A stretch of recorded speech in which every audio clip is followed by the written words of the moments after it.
Hello everyone. Quick reminder, the Wi-Fi information and URL for the feedback form is on your schedule, and please remember you can email safety@DrupalCorn.org if you have any concerns, and if there's an emergency, please call 911. I'd like to introduce this session, Web Accessibility Training for Drupal Developers. This is Catherine Shaw, front-end web developer at ProMet Source. Hello everyone. So real quick, as she said, I'm Catherine Shaw, front-end web developer and also an accessibility lead at ProMet Source. And I'm known as JHawkBand75 on Drupal.org. I turned on the lights because I've heard that in several sessions. It's easier to read. So can everybody read? Everything okay? Okay, cool. So just real quick, I just wanted to ask who here is working in accessibility with whomever you work with right now? Okay, and who here has not worked with accessibility at all? Nobody? So everybody's kind of working with it. And does anybody here have a lot of expertise with accessibility in here? No? Okay. So, let's first go over some common accessibility terms, and I'm sure since you all have some experience with accessibility, you've heard some of these, but I just wanted to go over them just in case there's some that you may have not have heard of. So obviously Section 508 is the law in the United States of America for accessibility. The Section 508 refresh is the updated version of Section 508 that was adopted in January 2018 and matches up with WCAG 2.0, Level A and AA. The WCAG 2.0 are the web standards for web accessibility that was published in December 2008, not the law. The 2.1 was adopted in June 2018, obviously not the law again. These include the 2.0 standards, but they also include 17 new standards as well. And then you have the three levels. The level A, or the minimum level of compliance for WCAG guidelines. Level AA are the current standard, so that's what most people try to go for. And obviously the level AAA are the highest level of compliance for the WCAG 2.0 guidelines. So does everybody have a general understanding of what all of that is? Okay. The WC3C is the World Wide Web Consortium, so that's who kind of manages that. It's the international community where member organizations and full-time staff and the public work together to develop the web standards. The POUR principle is the principle of the guidelines, meaning perceivable, operable, understandable, and robust. WebAIM is a tool. It's a website that I use constantly. It's a group. It's a nonprofit organization based out of Utah State. Provides services and tools and a lot of great resources and information. The term ally is a term representing accessibility, and a measure of a computer system's accessibility is all people, including those with disabilities and impairments. Semantic focuses on the relationship between signifiers, like words, phrases, signs, and symbols, and what they stand for. And it encourages web developers to write code that describes the content rather than how the content should look. Assistive technologies, those are everything from screen readers to magnifiers to Braille. There's so many assistive technologies for all different kinds of people with disabilities. Usability measures the quality of a user's experience when interacting with a website. Screen readers. How many people have experience with screen readers in here? A little bit? Okay. So that's a tool that reads the text to the user and allows navigation and focus and content. And we'll go over some of the popular screen readers. That obviously the most popular you probably heard of is JAWS. It's a fee-based Windows screen reader. I don't have that installed on my computer today, but I do have VoiceOver that comes with the Mac, so we'll listen to that today. It's a free iOS screen reader. NVDA is a free window-based screen reader. And so those are the ones that I have here right now. There's obviously, I'm sure, others. Area is accessible rich internet applications. And it can be used to increase accessibility of sites. A keyboard trap. Does anybody know what that is? Yeah? Okay. You want to answer? Well, it's kind of something where you're trying to use a keyboard for navigating a website, and you kind of get stuck in a position where you can't actually kind of get in a loop or kind of can't get out of navigating. Yeah, that's right. So it can happen with forms a lot too. Yeah. So navigation and forms definitely. So a lot of users are dependent on just keyboard only.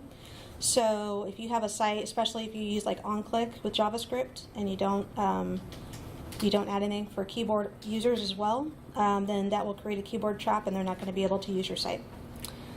And then the final thing we have on here is color contrast ratio, which is another big problem in a lot of sites.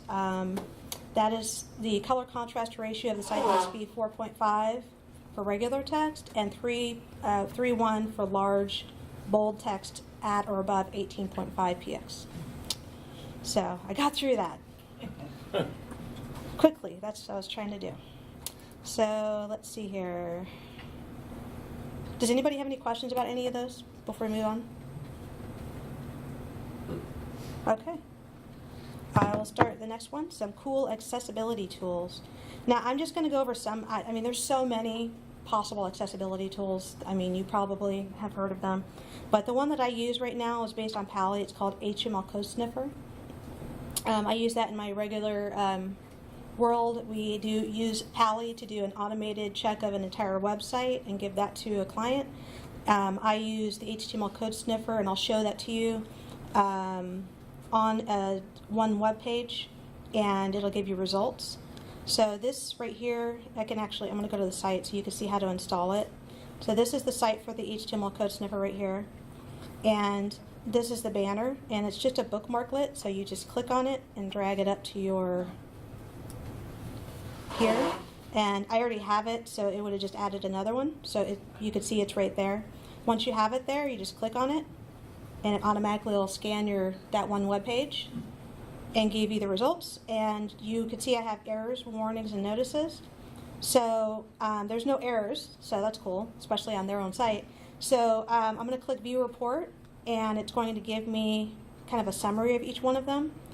And these ones are general ones, basically saying that it couldn't find something because of color contrast, so you need to manually check it. So because there's an image that has text on it.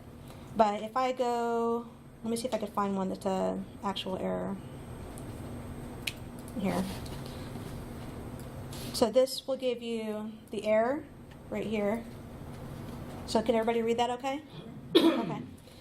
This will give you the success criteria and a link to it, the suggested techniques, as well as a code snippet, so you can search in the code of the page and try to look for that, so you can fix it. So this is a really useful tool that I really love using on a daily basis. So let me refresh the page and get that off of there. So that is a really cool tool. There's a lot of others. There's Axe. I actually have installed on my browser. I believe, what's it called? Site Improve has something that you can install on your computer. So, I mean, there's several. I think even Wave has something you can install. So there's tons of different options. I also use the Chrome Contrast Ratio Checker extension. So I already have that installed here. So I'll just do it on this site here. It's right here. You can see it's the night icon. So if I click on that and I click on, let's see, this text right here, it's going to give me what it is. So it's 14px small. It's going to tell me it meets contrast ratio. It's level AAA, which is great. It's going to tell me what the ratio is. If I had something that wasn't good, let's see if I do that. This is good. I think everything's good on here. Wish I had an example of something that was bad. But what it would say is N/A it would give something like 2.0 or something like that. And then it gives you the foreground and the background colors.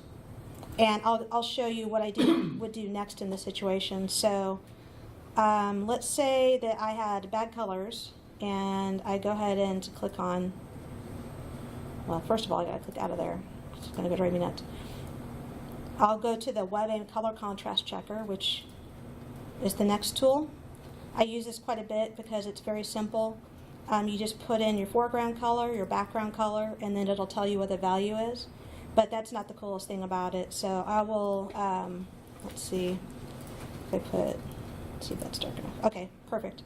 So that's a gray text on a white background.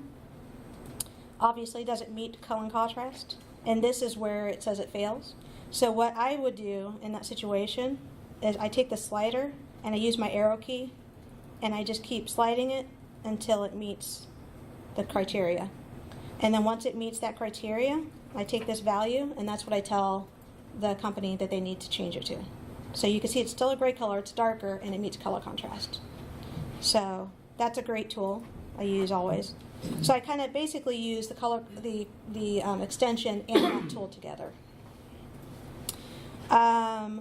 The voice over screen reader I use on a daily basis. Trying to think, we could probably go ahead and use it now because I think the other stuff will go over. That means I need to stop. Won't go over it, so I could turn it on and let you hear what it sounds like reading a web page. And but before I do that, I just wanted to mention some Windows tools. Obviously, are JAWS. Like I mentioned earlier, it's fee-based. It's pretty expensive, but if your company can afford to get it, it's great. Our company is finally buying it, so we're going to have it pretty soon, which will be wonderful. WAT Web Accessibility Toolbar is, I believe it's free, and that's a Windows-based tool. And the PEAT tool, so photosensitive epilepsy analysis tool, checks for seizures, so checks if your site might cause that. And then there's a Linux tool that's called Orca that I have not used, but I've heard about. So if I turn on screen reader, it does have a little bug, but hopefully it doesn't go too crazy.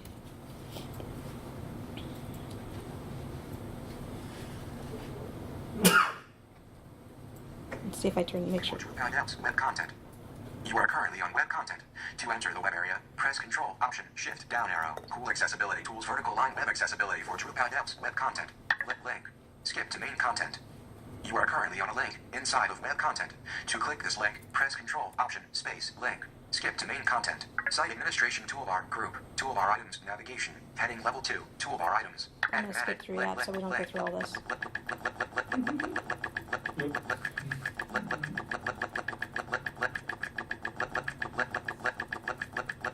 Okay, I'm not doing Manage that. form display. You are currently on a link. Visited link image. Home. Banner. Home. Visited link image. Home. Visited link. Web accessibility for Drupal devs. Main navigation. Navigation. Heading level 2. Main navigation. List 2 items. Visited link. Home. Visited link. Basic pages. User account menu. Navigation. Heading level 2. User account menu. List 2 items. Link. My account. Link. Log out. Heading level 2 items. Heading level 1. Cool accessibility tools. Heading level 1. Cool accessibility tools. Tabs. Navigation. Open browser tools configuration options. Toggle button. Heading level 2. Browser tools. Heading level 3. Visited link. HTML_code sniffer. List 4 items. Bullet checks that your HTML code conforms to your coding standard, i.e. section 508 AA. Bullet is a drag/drop bookmarklet that you can run on any web page. Hold on one sec. It's going to drive me nuts having that open. Apps selected. You Yeah. are currently on a heading level 2. Heading level 2. Browser tools. Heading level 3. Visited link. HTML_code sniffer. List 4 items. Bullet checks that your HTML code conforms to your coding standard, i.e. section 508 AA. Bullet is a drag/drop bookmarklet that you can run on any web page. Bullet, you get a list of errors. So you warnings, kind of get the and notices that you idea can sift through and of rerun what as it you're does. developing and fixing So I'll those go items. ahead and stop it. One of the things you can do with, let me turn it off. Voiceover It's gonna- off. Yeah, go crazy. In your settings is you hear how fast it was. You could speed that up or slow it down. I sped it up because if I'm testing and it's talking really slow, it could take forever. So I kind of sped it up as I get more used to it. So what you do is you open this, you click on accessibility, and VoiceOver's right here. So you enable VoiceOver. So what I did is I did Command F5, which is what this is right here. So that's how you can toggle it on and off. So that's all you have to do is click on Command F5, and that'll turn it on and off for you, so you can check out a web page. So that's that. Let's see. I'm a little over on that section, but I'm going to go ahead and move on. Let's see here. I'm going to go over some development helpers in Drupal. Did anybody have any questions about the screen reader before I move on? Yes? Do you typically have to use that at different speeds to find if the content is actually working, knowing that folks that actually use those screen readers use them at much higher speeds than I can follow? Well, actually, what I was doing is I was doing like an automatic thing where it read the whole page. But what you can do is, I mean, I don't usually use it that way. What I would do is I might do that to read the whole page, but then I use keyboard tabbing to tab through each item to actually go through and find issues, especially like on forms and stuff, to see how it reads it. But are there any rules around, like, I think the gist of my question was, is there rules around content that sounds better or worse at higher speeds? No, I don't think so. Okay. Mm-mm. Do you have these links posted in here? I don't, but I'm going to actually, I have this in Acquia Dev Desktop on my local, but what I'm going to do is create like a copy of my website so you can actually have the copy of the entire website. And I'm also going to create documentation just in a Google Doc or something like that that matches it as well. I thought that might be helpful, and then you could, have it on your local and mess around with it and have the links to the different tools. It has some code examples on here as well, so you can look at those. Okay? So, so quickly, let me make sure I do this. I'm trying not to go over, so.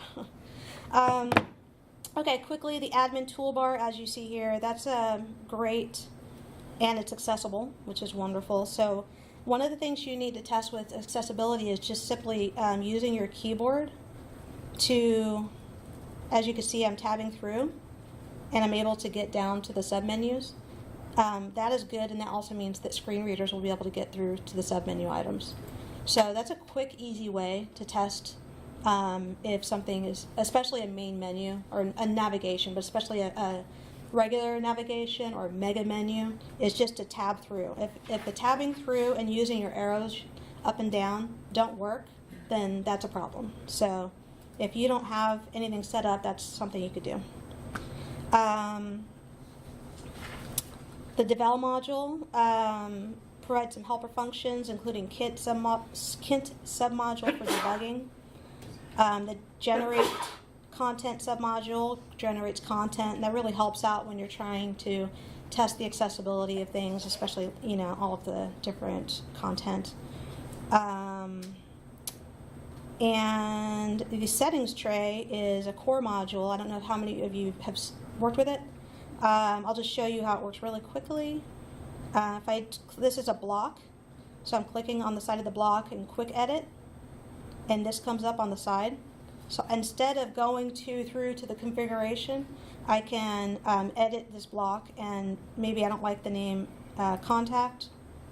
Actually, I think it's clicking through to the contact. Let me change that. Quick edit.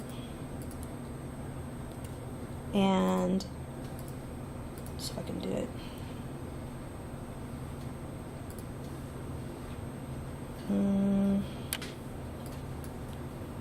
The screen's kind of small. I'm trying to figure out how to do this here.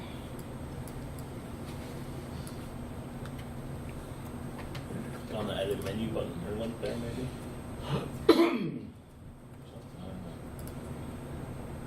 Yeah, that goes to the config. Not sure what's going on, but anyway, my screen is kind of messed up, but you can edit the configuration for the block right there and not have to go all the way through the configuration. So I'm not going to mess around with it too much. But it's a really cool module. You have to enable it, though. It's not enabled by default. Okay.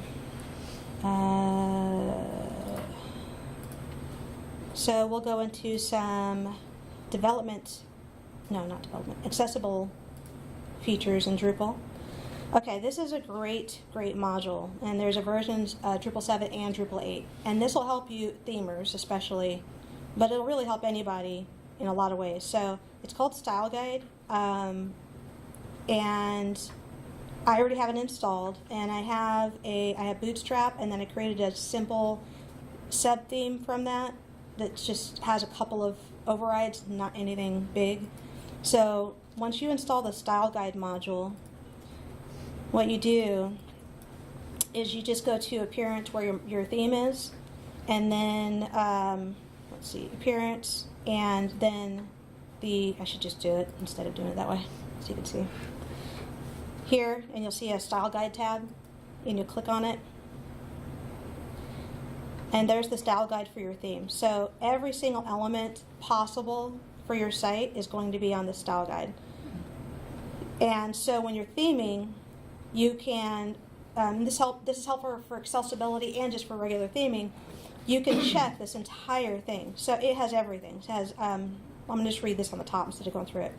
So it has, comments, links, bold, delete, emphasis, italics, all of that. It has forms, the links, the lists, the media, the menus, the search, all of the system stuff, the tables, the text, the user interface.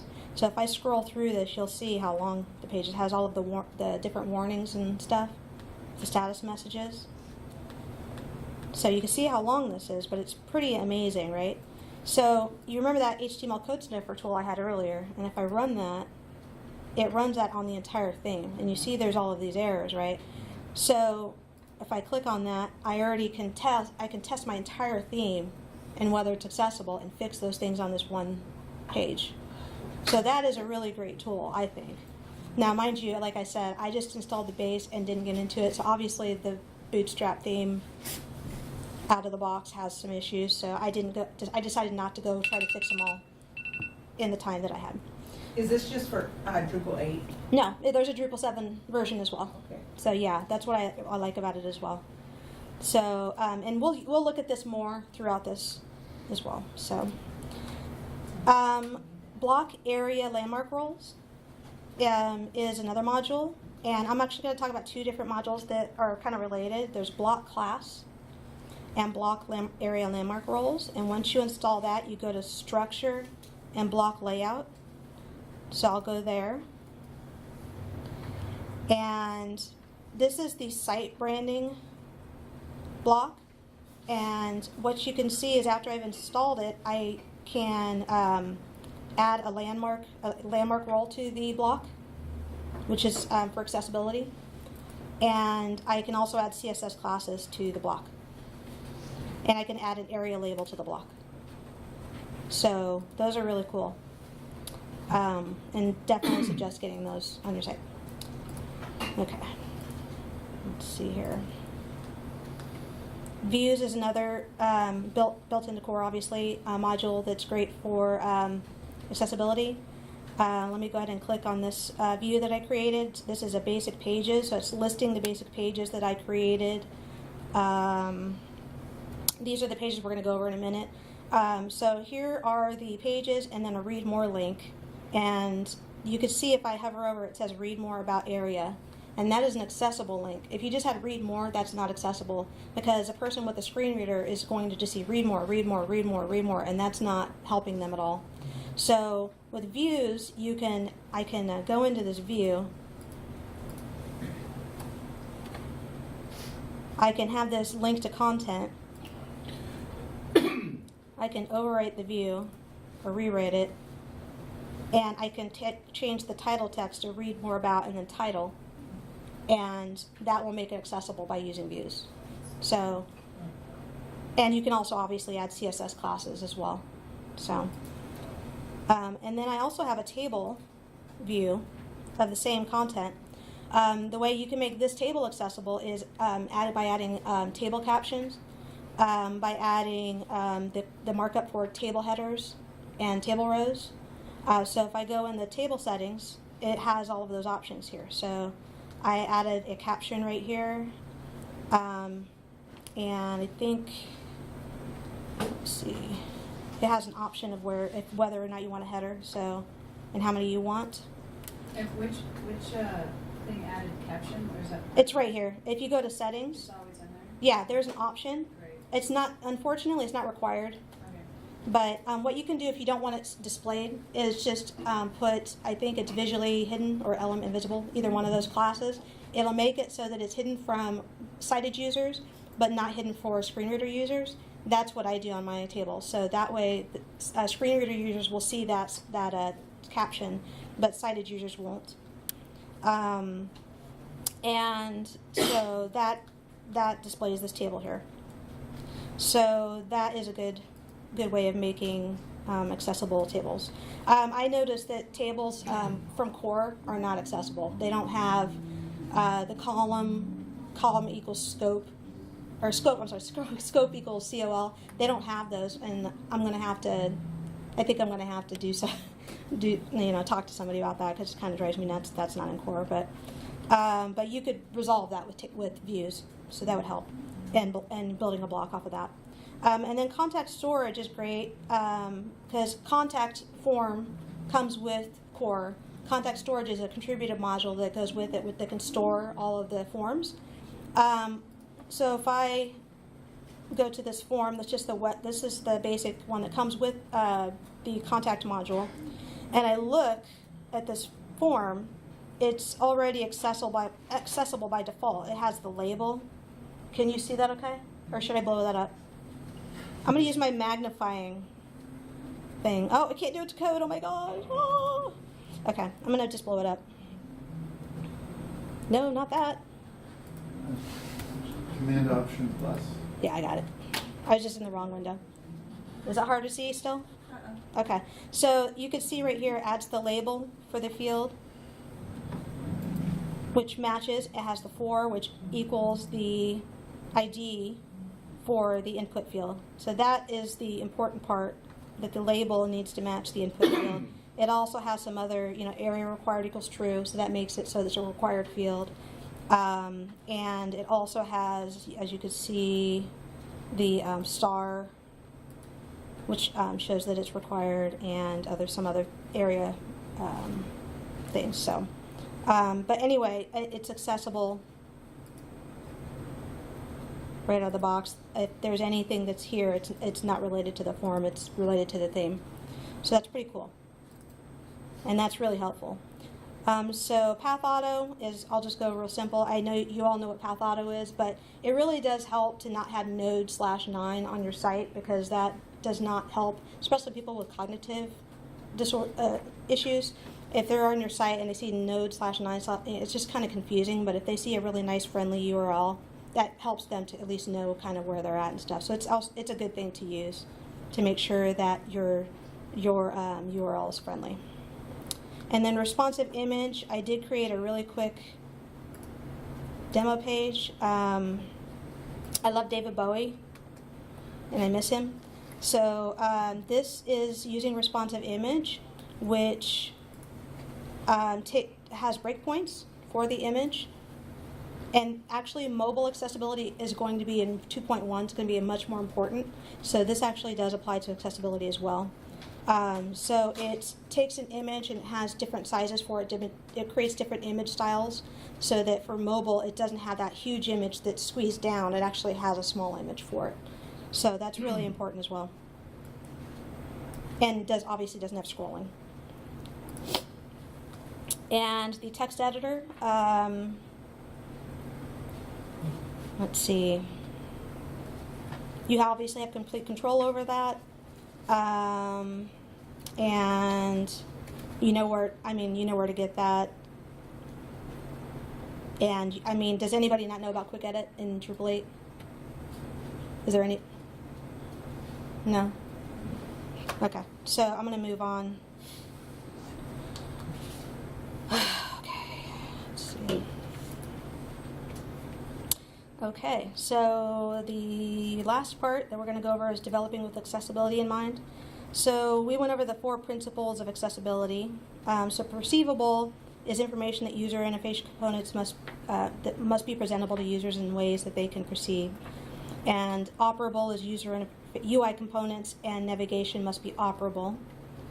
So understandable, that means that they must be understood, and information as well as the operation of the UI just cannot be beyond their understanding. That's mostly related, I think, to cognitive disorders. And then robust must be robust enough so that it's interpreted reliably on a wide range of devices.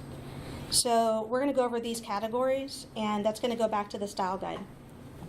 So first, images. I'm a Chiefs fan, so I have this little Giphy on here.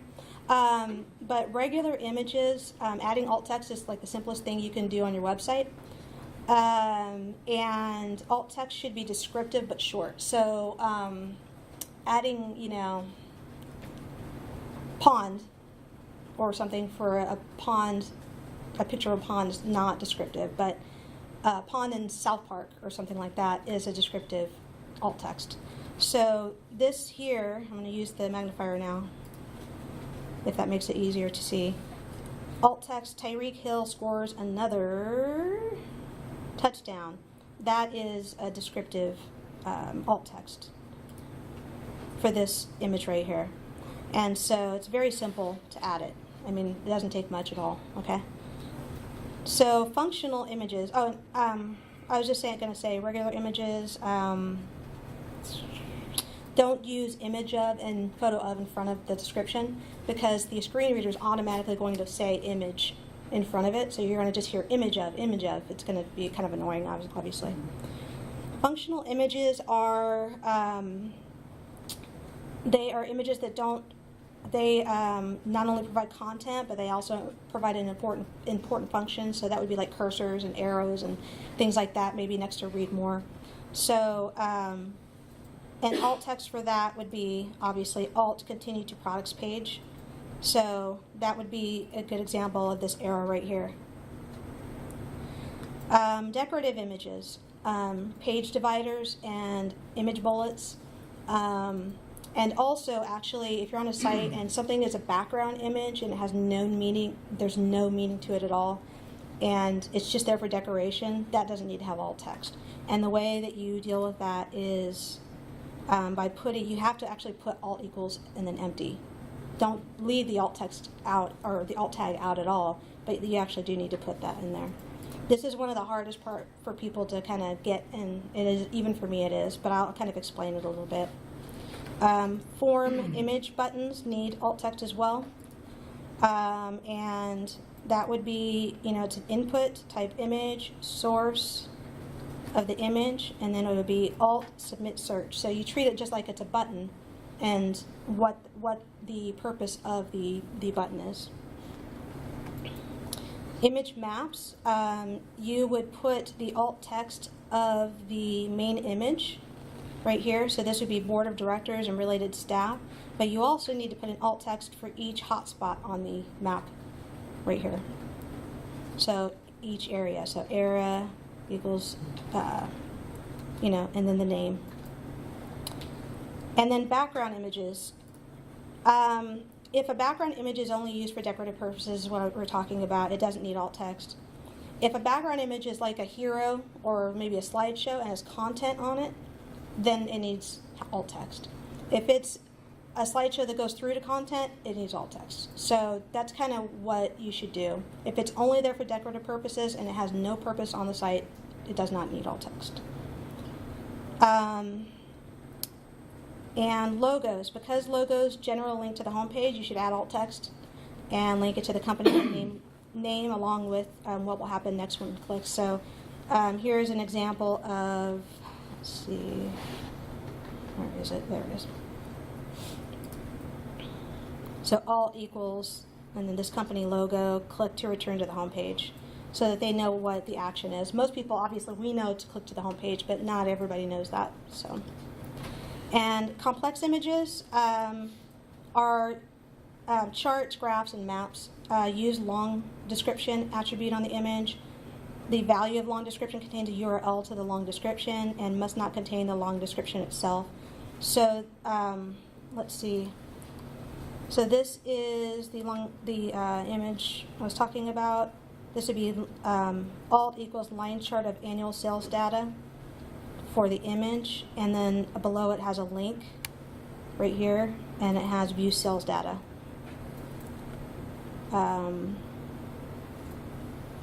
Here, long description equals this. And you can see the href matches with the long description. Does that make sense? So it has a small alt text, has a longer description by clicking this link. And if you click that link, it'll go to the longer description. Figure and fixed caption. HTML5 introduced this. Must have alt text. Pretty simple. Same thing as everything else. And that's pretty much that. So we'll go to headings next. It's really important that your headings on your sites are in logical order. So they should be H1, 2, 3, 4, 5, 6. There are actually two different ways of doing it, though. Obviously, sometimes you're going to have your navigation above your page title. So there's really kind of two ways of organizing it. The one way would be the main heading before the navigation. So you have your page title, which, by the way, you should only have one H1 on your site, and then have H2, H2, H2, right? And the next one would be where you have your main heading after your navigation. So here you have H1, H2, H2, and which is kind of weird. But sometimes people put their navigation in their H2 tags, and it's important to make sure you have the order. As you can see, the H1 is always first. The H2 would be the different sections. So you have one for your navigation, your sidebars, your footer. You can hide them so that only screen reader users can see them, but it makes it so they can navigate to the different sections easily. And then the blocks themselves are what has the H3 tags. So that's another way of doing it as well. Let's see. List. There's unordered lists and ordered lists and definition lists, which I never used actually, but they should be used when there isn't an order of importance for unordered lists, and obviously ordered lists should have an order of importance.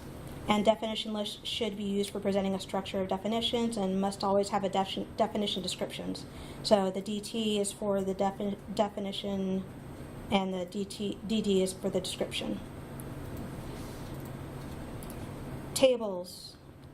The table caption and the table summary. The table caption, I always require a table caption in every table I do. The summary I don't. You don't need to put a summary on a table. It's not a required thing anymore. So I would always put a table caption on your tables. It's actually, when you look at the like the HTML code sniffer and you look at the things, it'll actually show it as a warning. But I still put it down on like audits as something that needs to be changed. And I think at some point it's probably going to be changed to a warning or an error. The summary attribute in the table isn't well supported. It's not part of the HTML specification, and it's not recommended to use. So, the data tables versus layout tables. Does anybody use layout tables in here?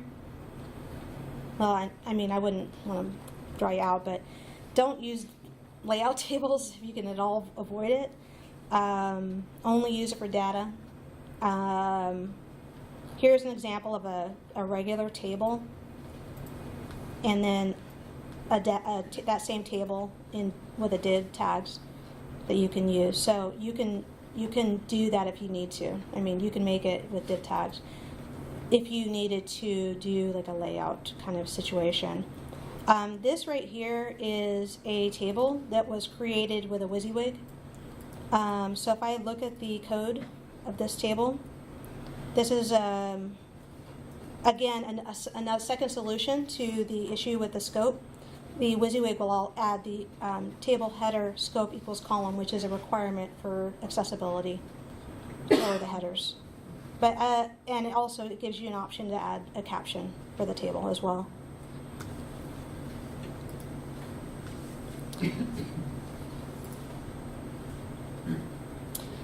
Forms should be clear and intuitive and organized in a logical manner.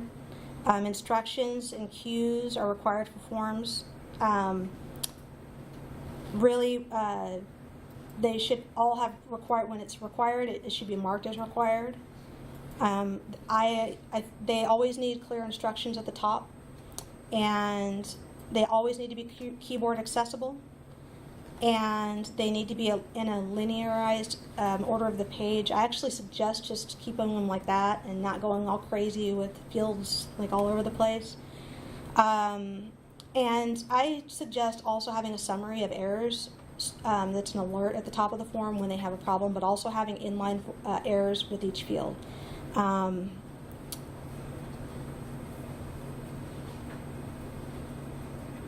Make sure the form is usable and JavaScript is included, I should say excluded. So I would say if you have on mouse and on click, make sure that you have on key as well. So that's basically make sure that it can be used with a keyboard. That's what we were talking about earlier. And that's what I say to people. You can still use JavaScript, just make sure you make it a keyboard accessible. Labels, they should be next to the form control, usually positioned above or next to it. And the ID of the form control connects with the for of the label, the for attribute. The user can click on the label itself to set focus to the form element. And only one label is associated with a unique form element. So this is an example right here of a label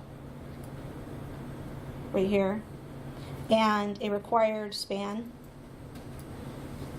and the input that it connects to.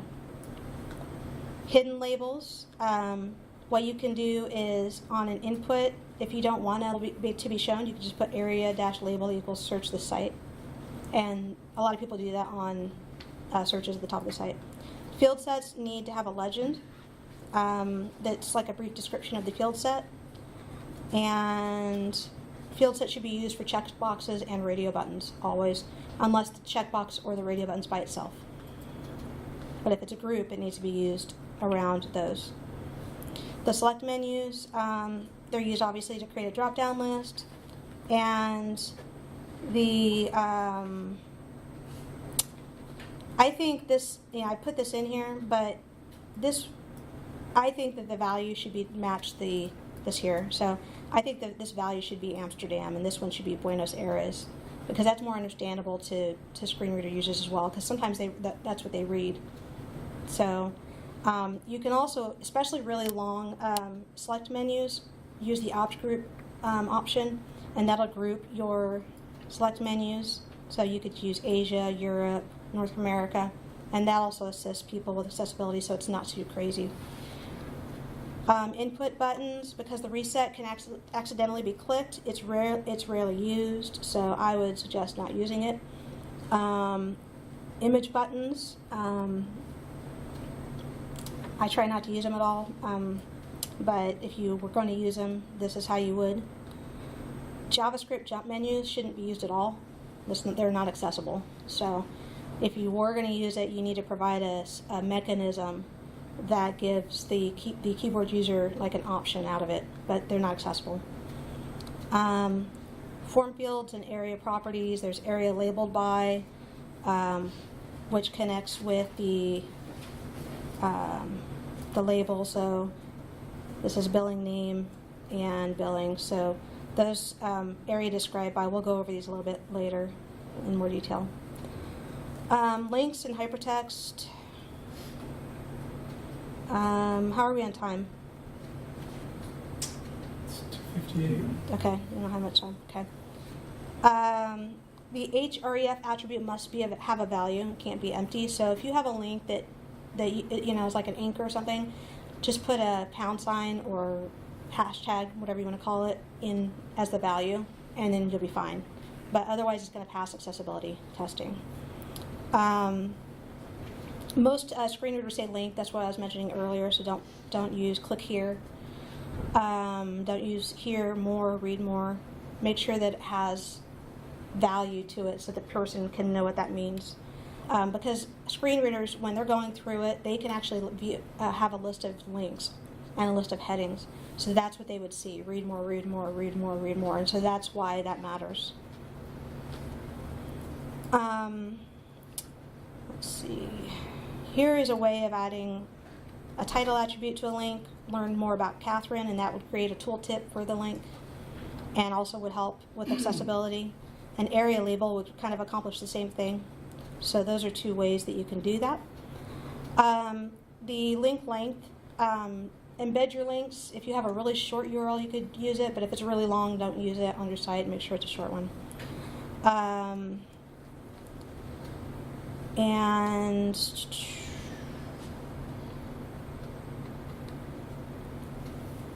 so if you're having your links and content, I suggest using underlines as the default and then having them not underlined when they get hovered over. If you have to use it so that it's not underlined, then change it so it's underlined when it gets hovered over or receives focus.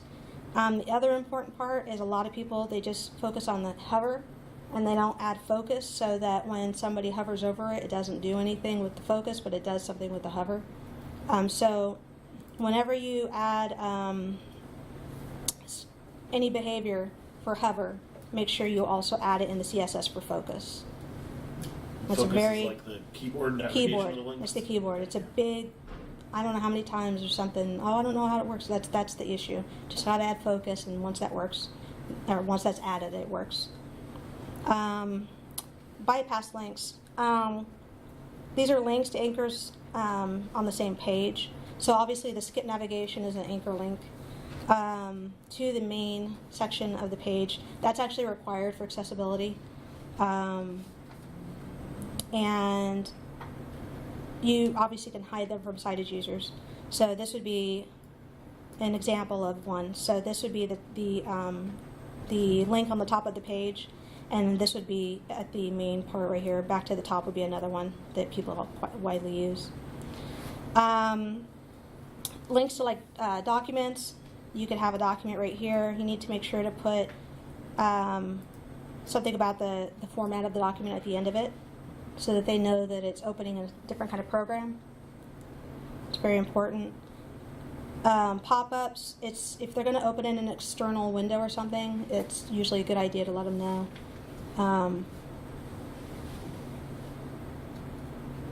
There's a lot of debate about the whole opening new tabs or leaving in the same one. I'm personally a believer in opening a new tab if it's from another site. If it's in your site, open in the same window. That's just how I believe, because a lot of the times if you open another site in your same window, then the person closes the window and then they're gone. But different people have different beliefs on that. It's really up to you.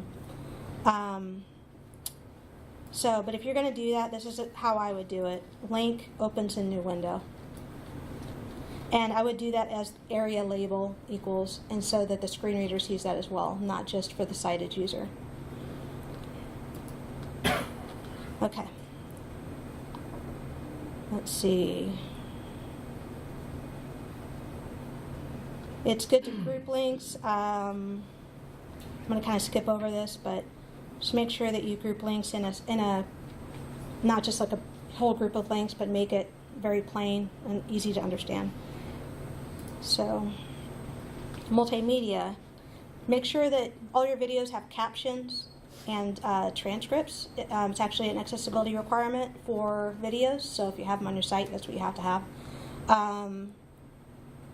If most people use YouTube, I would assume. Some people use other programs. YouTube does have a tool that will provide them for you. I've heard that they're not that great, but what I think would be good was just to use it, and then you can edit them. So that's what I would do, is go ahead and use it to create a base, and then go through and edit that, those captions and subtitles, and create that. So I think it's pretty cool that they have something like that you can add to your YouTube videos. Personally, so that's what I would do. But captions are text versions of the spoken word presented to multimedia, and they're intended for those who cannot hear the audio. There's closed caption and open captions. So closed captions can be turned on or off, and open captions are always visible. And they should be synchronized. So whatever's going on the screen should also be what's going on the text. So Oh goodness, I knew it was going to happen. Okay, let's see, transcripts. Allows users to read the text transcript of a web audio or video and doesn't have to be verbatim accounts of the spoken word. It could contain additional descriptions of what's going on. So if you have something that has music, it can have the musical signs. I'm sure you've seen that before in a video. Accessible for users of refreshable braille and other devices. It really helps as well. And then I have requirements. I'm not going to go through this whole list, but there are requirements for 508 accessible video players. And these are some 508 compliant video players. The YouTube, like I said, is kind of but you can make it compliant if you use the tools and follow the steps that you need to follow. Okay, documents. PDF documents. I try personally to avoid PDF documents whenever possible, because it's really, really hard to make PDFs accessible. First off, don't ever scan a document because it's not going to be accessible. So a PDF, to make it even possibly accessible, has to be from either created as an original PDF or from like a Word doc or an Excel doc or something like that and converted to a PDF. But if it's scanned from like an image, like a poster or like a flyer, then it's not accessible. Because what happens is that's basically an image. So that it's not only it's SEO, it's a problem with search engines, but it's also a problem with screen reader users. So if you have a company and organization and they scan in a lot of documents, that's all automatically going to make your company or organization not compliant. So that would be one of the first things I would work towards, is getting rid of any scanned documents. The second thing, and just so you know, if you have flyers, the thing you could do is to get the images from that and put them on a PDF and make that compliant. And like I said, the search engines can't find that because it's just an image. Basically, when you have an image and you convert it, there's text behind the PDF. And that's how the search engines find it, and that's also what screen readers see. So when you either create a PDF from scratch or you convert it from a Word doc, it's going to have text in the table or the content or whatever, and it's going to tag images and stuff like that, and that is what screen reader users use to see the document. So you can evaluate your document, repair the document, and enhance the accessibility by adding PDF tags. And I have some steps on here in converting, and how to use the accessibility checker on your Mac. I have some great tools on here that obviously you'll have when I get the documentation to you for OpenOffice and all of that. But I do want to say that Acrobat has an accessibility checker within it that you can run. And then you can check that, and they actually have some tools that can fix it, but most of it I think you have to manually do. I find it kind of cumbersome, but it works out pretty good. But what I tried to do at my last county is I tried to get rid of all my PDFs and make them into HTML documents as much as possible. So whenever you can, make them into HTML.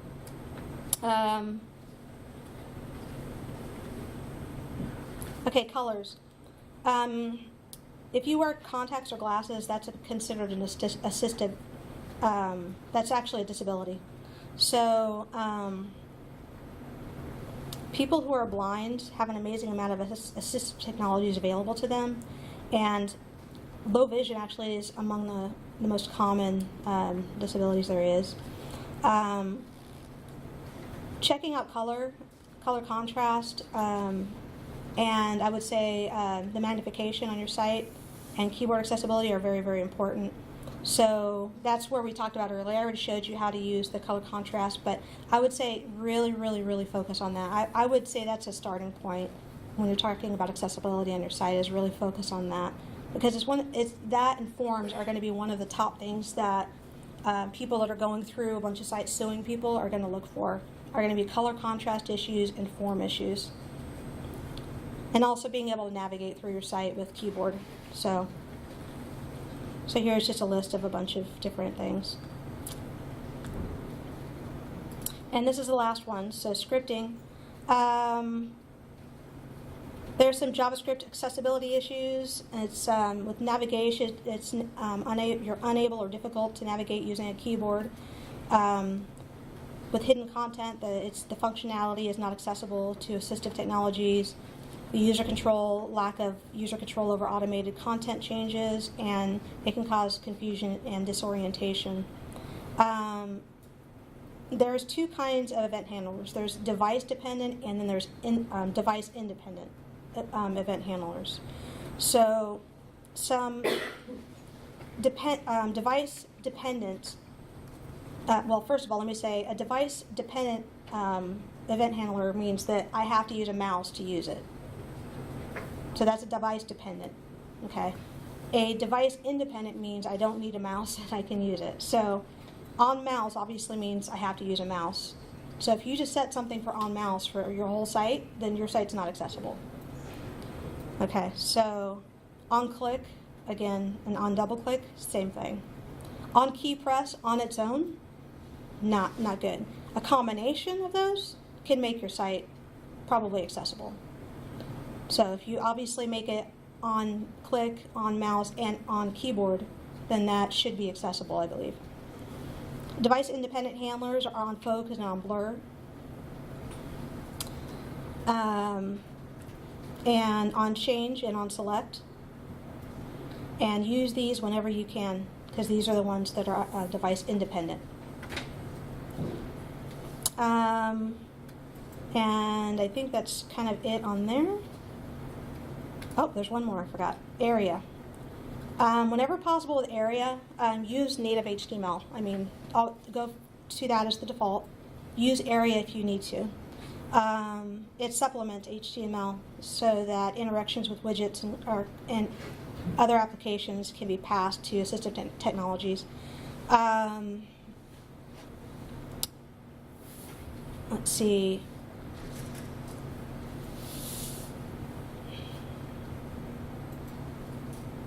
Landmark roles would be, let me see here, the most common thing. So that adds to the regions of the site. So you would add role equals navigation, I guess, and role equals, I'm having a blank right now.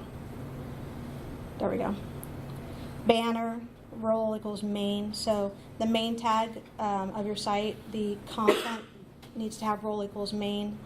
The banner would be your header. So header needs to be role equals banner. Your main navigation needs to be role equals navigation. But like I was saying earlier, if you use native HTML, it's best to go with native. So what I've heard is that as long as you have your markup properly set, you don't need to do that. I don't really know. It's kind of one of those things that some people say you should just use native HTML. You don't need to set that, and some do. When I do it, I always set the landmark roles, even if it's already written into the HTML. So I guess that's up for debate. But this is how you would do it. And dynamic content updates, that would be if you're trying to have an alert. You need to have like div role equals alert. So that's an alert that pops up on the screen. And you could set it to off, polite, assertive, or rude. I have never set one to rude, but it just gives a message to the user. So that would be good for a form. So here's an example of what that would look like. There are several errors on this form, and then you would list them. Tab index equals 0 adds focus to items. So if you have a div tag, for instance, that normally doesn't get focus, but you need it to get focus for the keyboard, you can add tab index equals 0, and that will get keyboard focus on your site. I'll skip that. So I think that's it. Questions? When this becomes a public accessible website, this presentation, where will it be? I am going to, I don't know if they're going to add links on the site. I've seen that before. Oh, we can add it ourselves? Okay. I'm going to add a, cool. I'm going to add a link on the page for this session to this, and also a Google Doc with just the straight documentation. Would that help if they add documentation as well, not just the website? Okay, because some people aren't going to want just the website, right? So I'll go ahead and do that so that you can have all of the information. So that should be pretty simple. And I'll also include steps on how to create the website with Acquia Dev Desktop in it as well. Okay. So like a README. So, but I know I had to kind of go through that fast. I only had 50 minutes to do all of it. So, but do you have any questions about anything involving any of the accessibility stuff at all? Yes? What do you know about voice-activated navigation? Is that going, I mean, do you know anything I about don't it? work with it much. You're talking about like people that are completely paralyzed. I don't work with it much, but from what I understand, if things are keyboard accessible, I think they'll pretty much be accessible to those people. Okay. Because I think it uses the same thing. But I obviously have not had much experience with that, but I think it would be honestly great to be able to find a place to be able to have more experience with people with disabilities and see what that's like. Okay. You know, I'm not exactly sure how I do that. Yeah. But we actually have somebody that might be coming into our company that works for the school at a school for the blind. So I think that'll be, if she's able to work with us, that'll be a great resource. So,